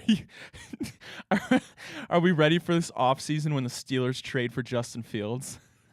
I don't want that. No. No. I'm going to clip that when it happens. No, please don't let that happen. No. I like Justin Fields, and I think he's good. I don't want him to go to the Steelers. No. No, because I think he could actually win there. You trade a Deontay Johnson and maybe 2 seconds. I don't know. I mean, the Steelers are pretty old school in the fact that they usually don't trade a lot of their picks and stuff like that. But it's also uncharted territory, right? They had Ben Roethlisberger for how many years, right? So then they go Kenny Pickett, which I think, obviously, now you look back on it and you say, that was a panic move. You drafted a quarterback to say you drafted one. Listen, I understand that general managers get hired and fired and paid and all that based on drafting quarterbacks, right? And you can say that we found this guy, we got him on a rookie deal, you resign him. But I also don't think that there is anything wrong with poaching a free agent. Do you think Minnesota regrets not drafting Kirk Cousins? No. Denver regrets getting Russell Wilson, sure. And I guess there's always pitfalls to that. And the elite of the elite never really become available. But if you're the Steelers, when you're as built as you are, stay away. Stay away from those. Go all in and get you Justin Fields. Go in and get another big veteran guy. I don't even know who. I'm trying to think. I'm trying to roll through if there's anybody else I'm forgetting about here. It's got to be somebody. I don't know why. You know what I just thought of, too? What if you took a flyer on, like, Trey Lance? He's down in Dallas. Dude, I said that when the Browns were looking for that quarterback, I said, that was obviously, like, months ago now. I said Trey Lance. I mean, like, that's the Steelers could really. We're not really. I don't want them to find a guy, but there are avenues for them just to go find somebody. Like, the Browns aren't really in a position to pick up a project anymore, so considering we're kind of still in DTR's your project. I mean, yeah, he's your backup project. That's fine. But I like that. Yeah, I mean, how would bring in Trey Lance? We're talking about the Steelers, right? Yeah. Bring in Trey Lance, compete in camp through the season, and if anything, you grow him there and you discard Kenny Pickett after this year. I think, and that's the ultimate decision, the first decision they got to make, and it's how they're going to operate. Did you already discard Kenny Pickett? Is he already just completely out of the realm of you're going to be your starting quarterback next year? I would venture to say, yeah, probably. So, I don't know. I come from a fear standpoint that I don't want the Steelers to find anybody. I don't want them to find a quarterback. Because then that would lean me to... Is Fields the worst case scenario? Yes, probably. For us, obviously. Yeah. Kirk Cousins, sure, maybe. Actually, long term. Even then, like, I think Kirk's got another 4 years. I think he's got a couple years left in him, you know? I think Kirk would be the worst case scenario, then Justin Fields. Then Garoppolo, Russell Wilson, any of those. And I'm not even saying Carr's available. I don't know why I just picture him going there so much. You know, what if Baker called the Steelers? He will be a free agent. You believe he's going to go back to Tampa? I believe it. But I don't know. And then you have a crop of 3-4, first-round picks coming in at quarterbacks that'll take up some jobs. All right, let's get to the time hop. I can't thank everybody for sticking us through with that. I got my JT tickets. I know. I completely derailed the show. Everybody's freaking out in the Twitter. We got it. And the text group. Do you have a favorite JT song? We danced to Mirrors at our wedding. So that was our first dance for our wedding was Mirrors. That's a banger. I love that song. It obviously reminds me of my wife. Can I give you anybody out there thinking about getting married? Go to dance lessons. I swear to God. I'm so bad at dancing. Dude, so am I. I'm trash. If I could give you one, I have several pieces of advice for setting a wedding up. But one of the biggest ones, go to dance lessons. Do it. We found Groupon dance lessons. We went twice. They played us our song, and it's just the box. It's just the box. But I just needed to know where to put my foot, when to put my foot. We did a little dip. All right, everybody get the crowd. Woo. I got nothing. I have nothing on the dance floor outside of 4 or 5 Jack Daniels, and then maybe you'll see me out. But for the first dance, go to dance lessons. Isn't that awkward? Like, first dance? Like, well, I don't want everybody watching me while I dance. I could do a whole show on awkwardness at weddings, right? And I will tell you that my wife and I went in with one goal, and that was to have a party. We wanted a rager of a party. So a lot of that was cutting out awkwardness. Does anybody really want to watch me take a garter belt off of her? I don't want to tell the story, just on the off chance that it gets back to my friend. I was at a wedding one time. In front of his grandmother, he put on a snorkel and a mask and crawled towards his wife to take off a garter belt. Nice. Just, Granny did it too back in her day. We didn't do the bouquet throw. Granny was getting our hurt. Ultimate goal. The only thing was to be as up. So first off, the ceremony, we were up there for 12 minutes. Got down, cocktail hour.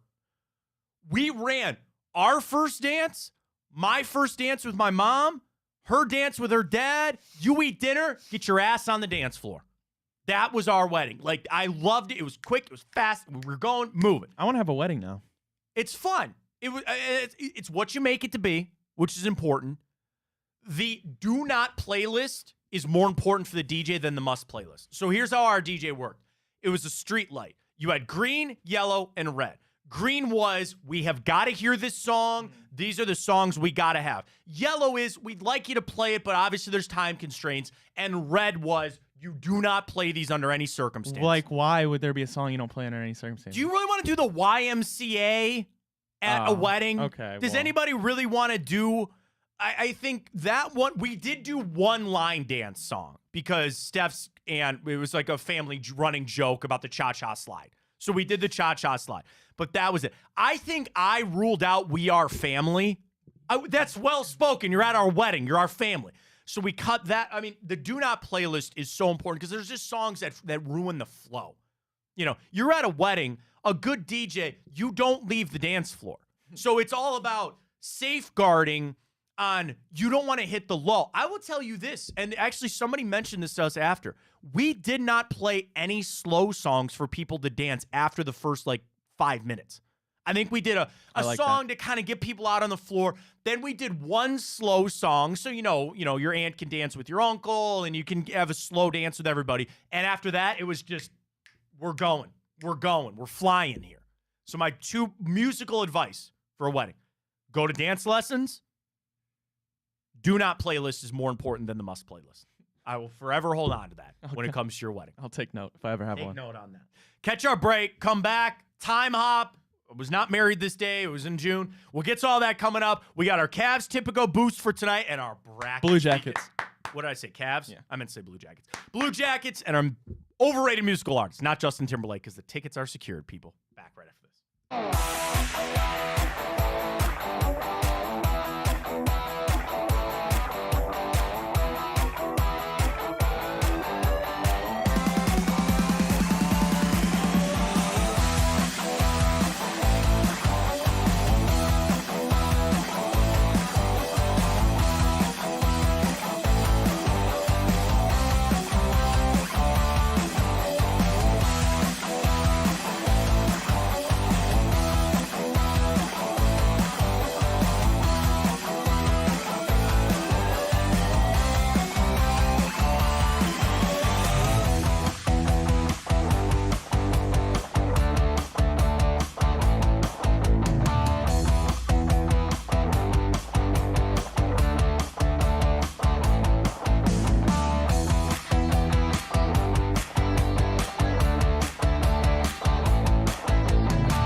get back in a little bit of time hop. 30th of January, the date. I got a lot of Super Bowls in history, and I got 2 movies that we'll get to with Ryan coming up, including a pretty stacked day for birthdays.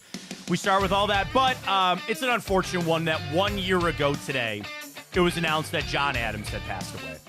And John, the drummer for the Indians Guardians Forever, and I sent this tweet out a year ago, is that I am sad that there's a generation that doesn't get to experience that, but I'm so thankful that I was in the generation that did. And the Guardians have done the best that they can to navigate that world of what it's like without John there, and the remembrance and the drum in the Hall of Fame. They've done so many great things to honor the life of a great man and a great Clevelander and a fan. But, bro, think about that as a fan that you impacted decades worth of a sport in a town. Like, that is so massive to a point that, like, you go to the ballpark and you would just want it, the drum, like, I still hear it. Like, when I would go there and I would sit down, you still hear it. When the runner would get on second and he'd have to, you want to know the thing I remember the most about it? Is that if you were sitting on the opposite side of the stadium from John, you could see him hit, and then a split second later, you hear the final beat of the drum, and then, because he'd have to stop when the pitcher was going. Mike Trout at the All-Star game saying, like, dude, we would come to Cleveland, and you would hear the drum. So, an era, and you tell your kids about it, it just won't ever be the same without him. So certainly rest in peace to John Adams, a great Clevelander and a great man. This day, 2022, not so much on great man. Johnny Manziel tweeted that the city of Cleveland sucks. He said it's not the people, it's the place, and that's just a straight-up fact, is what Johnny said. Loser. I go, what do you know, bro? You were here for 12 months, and you only hung out with people you wanted to party with. You watched the Johnny doc? I did. No, It was pretty interesting. It was interesting to see, like, just how much of a con artist he was. They made up that oil tycoon money thing. Just the life that he lived, and it's just interesting to people that, frankly, have the balls to do stuff like that and just swindle people.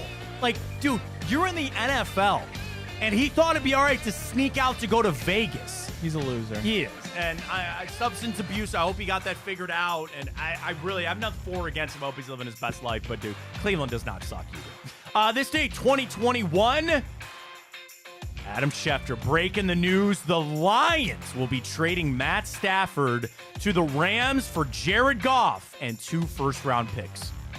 Worked out for everybody. Did it not? And I know there's people that feel like the Rams could have maybe got there with Jared Goff, but they did with Matt Stafford. You won it, and obviously Detroit's in a pretty good spot right now. So, rare trade that worked out for everybody. Also this day, 2021, the report that J.J. Watt and the Texans were going to part ways. That whole offseason was Watt Watch 21. Everybody wanted him to come to the Browns. Everybody wanted J.J. Watt to come to the Browns. Went to Arizona. That kind of went belly up there on him just a little bit there. He's really good on the broadcast, though. Really good on CBS. I like watching him now. But that came out this day, 2021. All right, we go all the way back to 1973, the NFL draft, back when it was held right after the season. The Browns drafted Steve Holden, wide receiver at 16, and Pete Adams, an offensive tackle at 22. In the second round, picked up Greg Pruitt, running back, at number 30. 4 Hall of Famers were in this draft. John Hanna, Ray Guy, Dan Fouts, and eventual Cleveland Browns, Joe DeLamielleure, were all in that draft in this day 73. Do the Browns have the most historic running back room in the NFL, franchise-wise? I mean, I don't know about historic because, the Bears could say Gale Sayers and Walter Payton. But you had Jim Brown, Marion Motley. That's true. And then Pruitt, Eric Metcalf, Ernest Biner. EB was a great back. Just one little mistake. Yeah, that's it. It kind of is what it is. And then, if you want to add in, Nick Chubb is now a part of that too. I would probably say, I don't know, I would still probably lean Bears just because you had Gale Sayers and Walter. I watched a Payton. 30-minute NFL video. They ranked they basically did that, but for the quarterback position. I think the Browns were 13th or something. 13th and 14th for quarterback. Can you guess who the first was? I'm sorry, one more time. I'm Googling the best, like... I basically watched like a 30-minute video of that exact topic, but instead of running backs, it was quarterbacks. Oh, yeah. And the Browns, I think, were like 12 or 13. Yeah, I mean, we talk about Otto Graham, Bernie, Sipe. I guess, I would imagine... Do you know what number 1 was? Can I ask? Yeah. Would it... The 49ers? I think there were 2. Okay. It makes sense. Not Dallas. No. Not Green Bay. Green Bay. Oh, was it? Oh, yeah, okay, I guess Green Bay. Rodgers, Favre, Star. Yeah, Bart, you're right. Yeah. Yep, that'd be right. Yeah, okay, I can listen to that. Yeah, I think that very much. I'm trying to do all-time best running back. I'm just going to do best running backs of all time and see what teams come. So, like, the Rams can make case to Marshall Faulk. Yeah, I still think Peyton and Sayers have it for the Bears.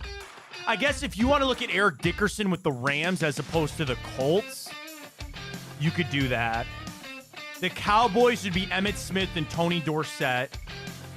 The Raiders, Marcus Allen. There's nobody really beyond that. I think it'd be fun to do that. I think it'd be fun to look that up a little bit.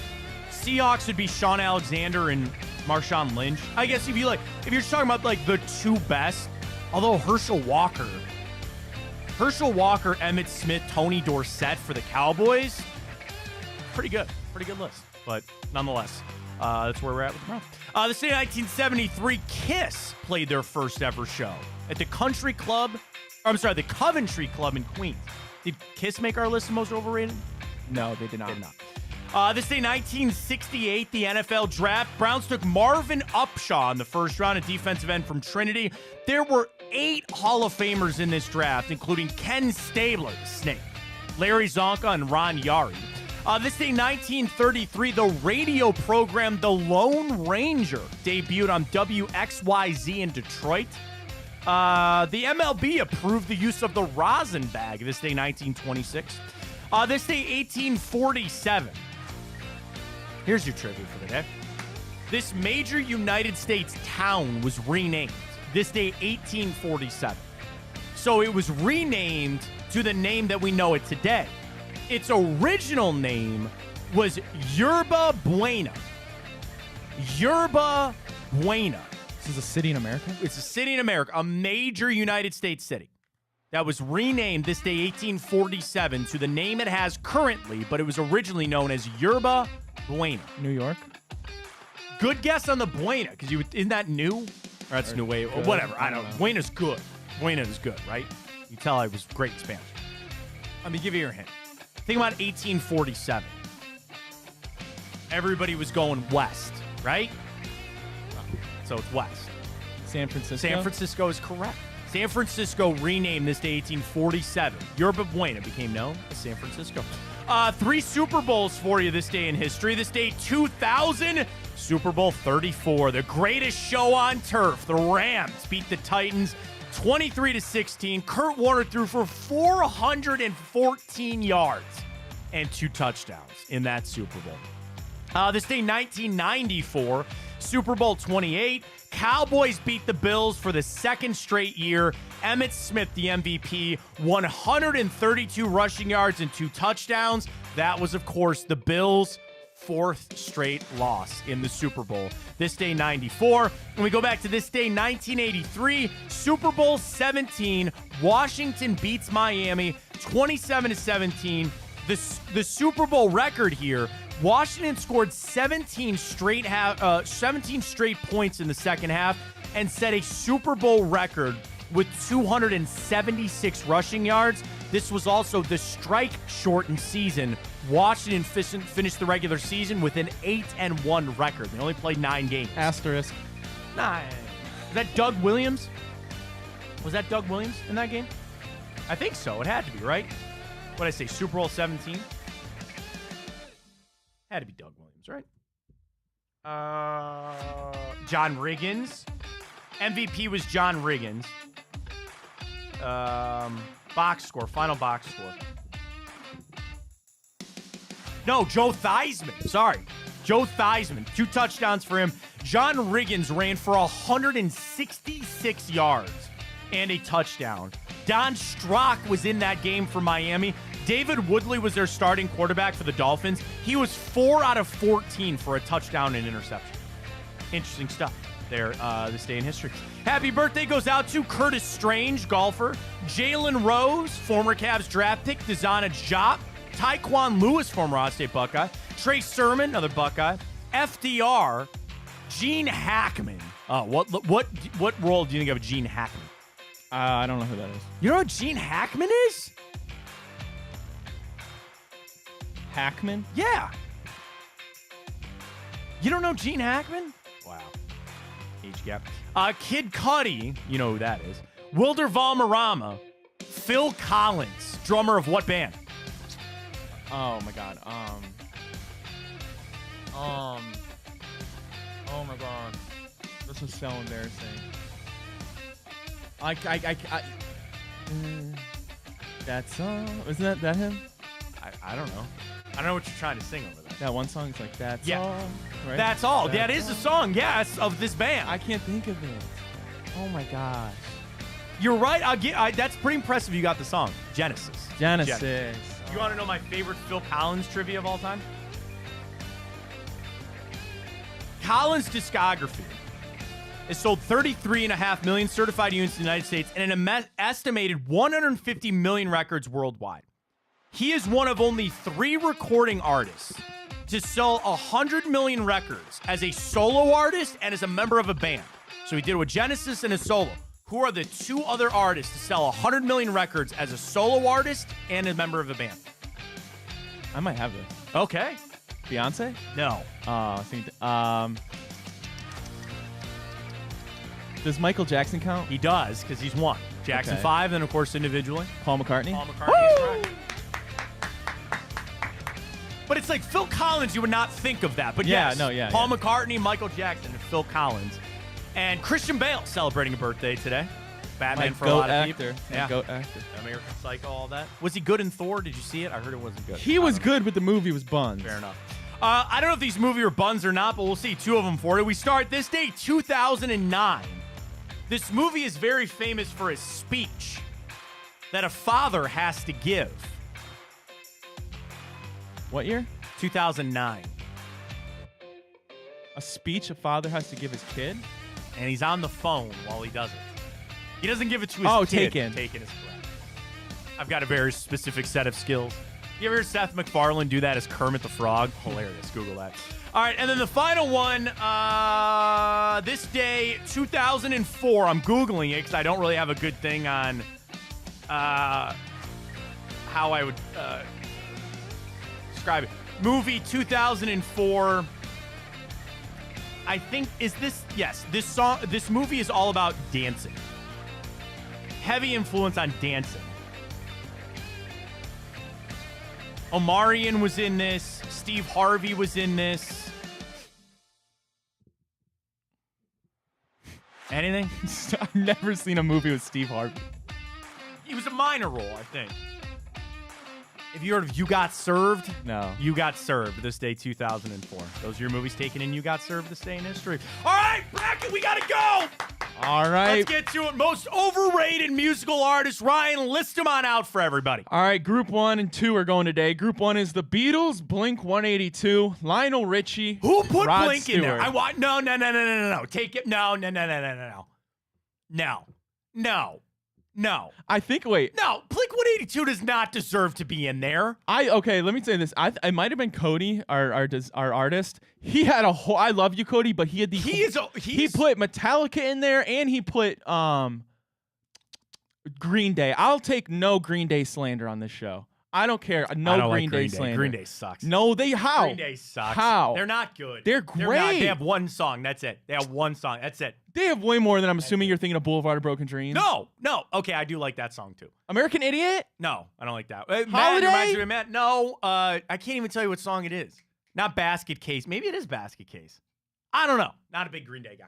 I don't like Green Day. Green Day is deserving on this list. Blink 182 does not deserve to be on this list. But Green Day's way better than Blink 182. You are high. You're high. There is no way. Who started the movement that led to Green Day?